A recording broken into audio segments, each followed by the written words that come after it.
Hello everyone, आज हम बात करेंगे ममता मशीनरी आईपीओ के बारे में, जो इन्वेस्टमेंट वर्ल्ड में काफी चर्चा का विषय बना हुआ है। अगर आप सोच रहे हैं कि ये आईपीओ आपके मेहनत की कमाई के लायक है या नहीं, तो बने रहिए हमारे साथ। हम कंपनी के बिजनेस, फाइनेंशियल्स, रिस्क और एक्सपर्ट ओपिनियंस को समझेंगे ताकि आपको डिसाइड करने में हेल्प मिल सके। चलिए शुरू करते हैं।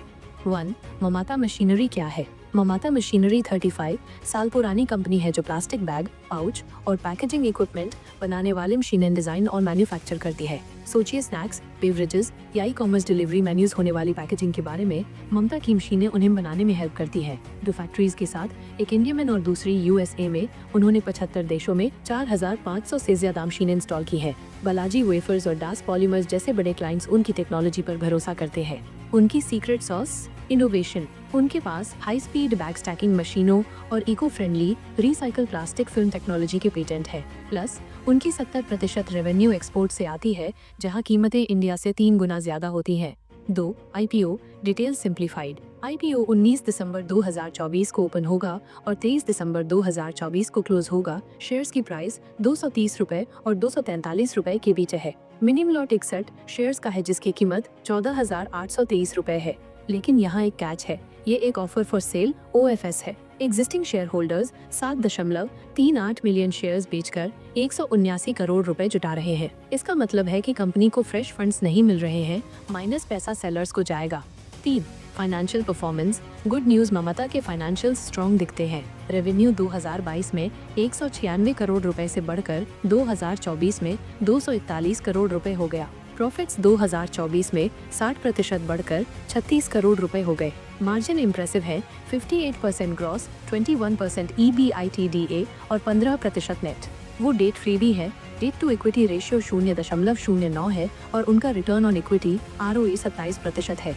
राजू इंजीनियर्स 18% जैसे कॉम्पिटिटर्स से कहीं ज्यादा। 4. स्ट्रेंथ्स। क्यों इन्वेस्टर्स एक्साइटेड हैं? ग्लोबल रीच, 70% रेवेन्यू एक्सपोर्ट से, किसी एक मार्केट पर dependence come. Technology is patented मशीनें और सस्टेनेबिलिटी पर फोकस, जैसे recycle materials. Industry growth, packaging machinery market boom कर रहा है, जिसके सालाना 12.6% बढ़ने का अनुमान है। 5. Risk to consider. Raw material prices. वो स्टील और इलेक्ट्रॉनिक्स जैसे मटेरियल्स इंपोर्ट करते हैं, इसलिए प्राइस स्विंग्स प्रॉफिट को नुकसान पहुंचा सकते हैं। Customer concentration. Top 10 clients revenue का एक बड़ा हिस्सा कंट्रीब्यूट करते हैं। एक भी क्लाइंट खोने से अर्निंग्स पर असर पड़ सकता है। Plastic ban. Government single use plastic पर सख्ती कर रही है, जिससे उनकी मशीनों की डिमांड कम हो सकती है। 6. एक्सपर्ट्स क्या कहते हैं? एनालिस्ट ज्यादातर बुलिश है। SP टल्शन इन्वेस्टमेंट एडवाइजर्स वैल्यूएशन को माउथ वाटरिंग कहते हैं। 14x FY 25 अर्निंग्स पर पीयर्स से सस्ता। Swastika Investmart debt free balance sheet और ग्लोबल रेपुटेशन को हाईलाइट करते हैं। रिटेल इन्वेस्टर्स दीवाने हो गए। IPO 138x सब्सक्राइब हुआ, जबकि इंस्टीट्यूशनल बायर्स ने 235x सब्सक्राइब किया। Grey market premium. GMP ने 503 रुपए के लिस्टिंग प्राइस का हिंट दिया, माइनस IPO प्राइस से 100% से भी ज्यादा। शेयर्स एक्चुअली 600 रुपए पर डेब्यू हुए, 147% जंप। 7. क्या इन्वेस्ट करना चाहिए? Balanced view for long term investors. Pros, strong financials, packaging की ग्लोबल डिमांड और sustainable tech. Cons, FMCG sectors पर डिपेंडेंसी और raw material risk.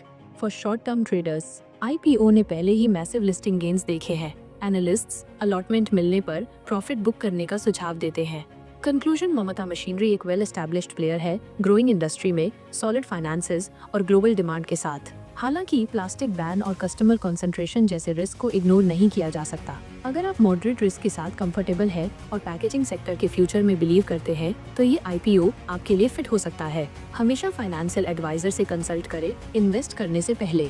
Thanks for tuning in. अगर आपको ये हेल्पफुल लगा तो और IPO इनसाइट्स के लिए सब्सक्राइब करें। तब तक के लिए हैप्पी इन्वेस्टिंग।